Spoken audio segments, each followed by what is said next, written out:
Hi, it's Nicole, and today I'm sharing two cards made with the Lisa Horton All About Christmas release. This, I want to say, actually came out in August. I am tragically behind on editing videos, so playing a little bit of catch up today. To get started, I grabbed these frames from Spellbinders that you can glimmer with the foil. So I just kind of picked one that would fit on the front of my card panel, which my card panel, I believe, is windy. It's either windy or breeze. Both of those are pretty close in color. It's been a minute since I made these cards.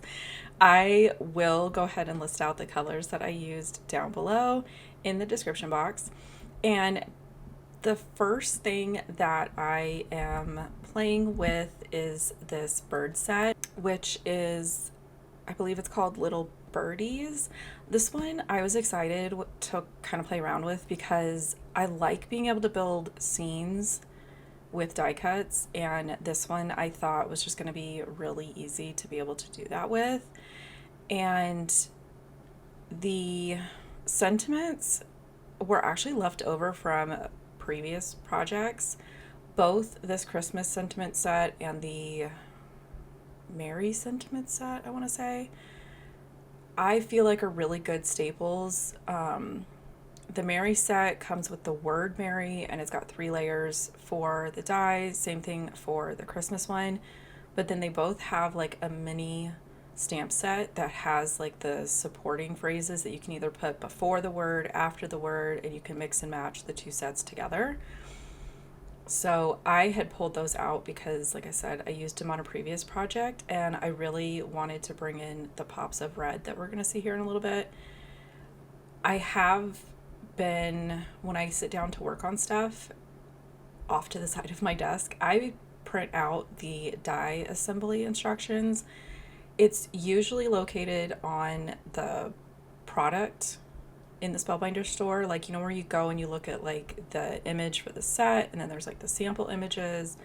Usually in there you can find an image that shows the die assembly, and I just either save it or do like a screenshot and drop it into a document and size it a little bit smaller, fit however many I need to on one, and just kind of refer to that. Sometimes the first time I'm using a die set, I'm a little confused about what pieces go where, and that is just a really good tool so that you can kind of figure out, especially if there's like a piece that goes behind something, to fill in like eyes, mouths, noses, that kind of thing.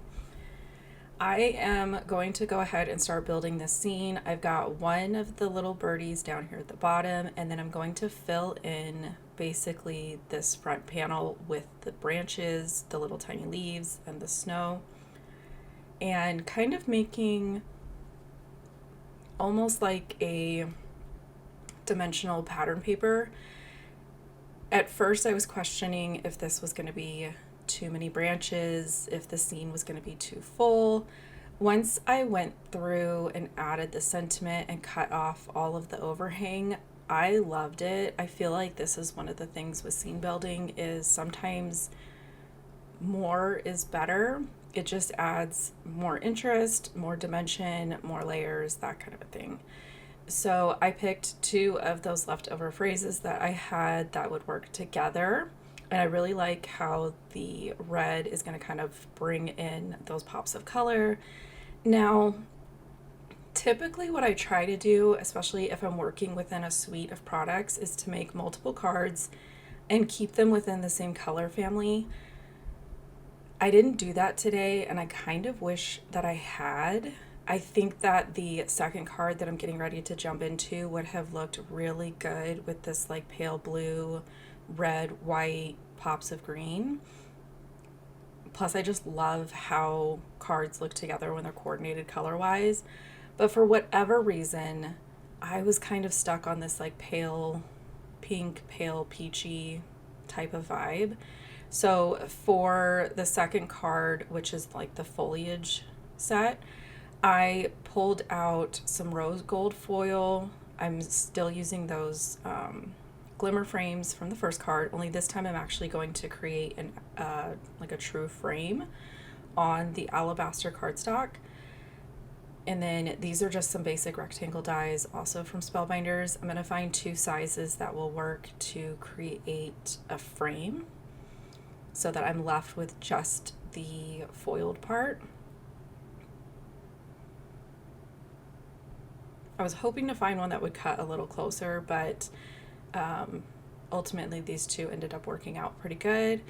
And then my idea here is I want to create like an inside frame where the florals are all kind of inside this popped up frame. To get started and make sure that I've got room for my sentiment, which for my sentiment on this one, I'm mixing both the Merry and the Christmas dies from those 2 sets and skipping any of the stamped phrases.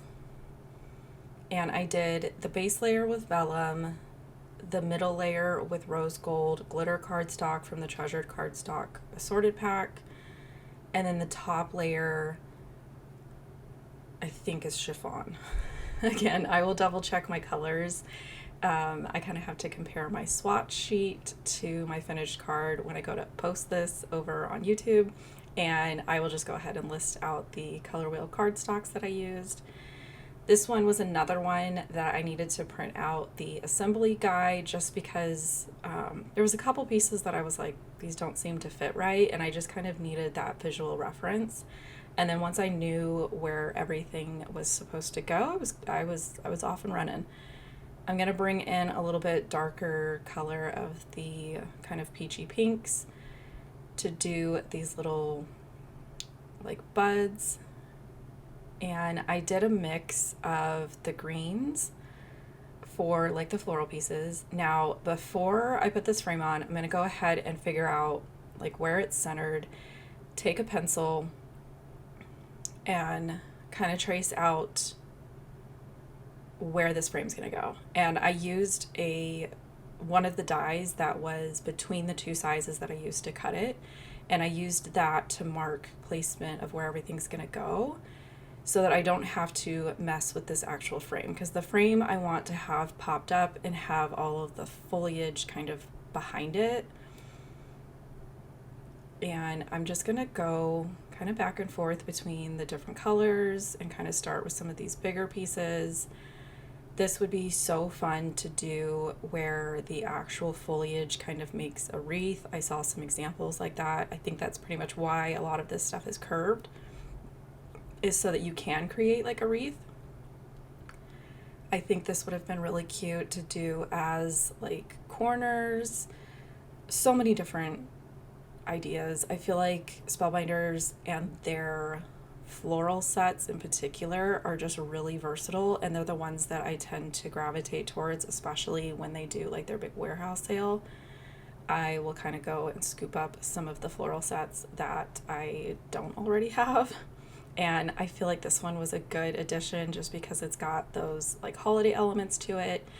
But I think you could really, other than like the holly, the little 2-tone holly leaves, I feel like a lot of these are pretty generic to where you could kind of use them for a lot of different stuff. Now, I did want to go ahead and make sure that I was leaving space for those larger florals. So I figured out kind of a visual triangle to place those and just marked it with little dots in pencil so that I can kind of work around that.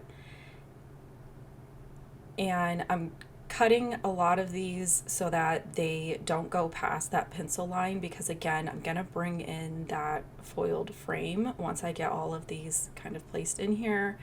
I did leave a lot of this footage in here just to kind of show you guys that this is a little bit tedious, but I personally find it relaxing. I love kind of making these scenes with the die cuts. So I put foam adhesive behind my frame. I'm gonna go ahead and pop that up, and then I'm gonna come in and put those 3 larger florals. Make sure that the spacing is gonna work for those. And I did use the same rose gold glimmer cardstock that I cut the sentiments out with for the centers of these florals, just to kind of coordinate them together. I like where this card ended, but like I was saying, I think that this would have been kind of fun to see with the colors that I used in the first card. So I might have to revisit this one and maybe play around with like the wreath design and those colors. So I'm going to go ahead and put foam adhesive behind the two sentiments and get those placed on my card before I bring in any other kind of like filler elements. And I like to try to bring in some different size stuff if I can. I like to have, you know, large down to tiny. There were these little pieces that were holly berries that I had cut out, and so I'm just going to use those almost like gems and tuck them so that the larger ones are kind of half covered with the frame and these single ones are kind of just sprinkled where I feel like I need pops of that darker peach color. If I had had rose gold gems, I think that those would have been cute to add as well. But ultimately, I like where it ended up. So here are the close-up images of my completed cards. And I will make sure to link everything I can think of down below, including the video for my swatch sheet. And hopefully you guys find some more inspiration here. I'd love for you to subscribe if you haven't already, and I'll catch you guys next time. Bye.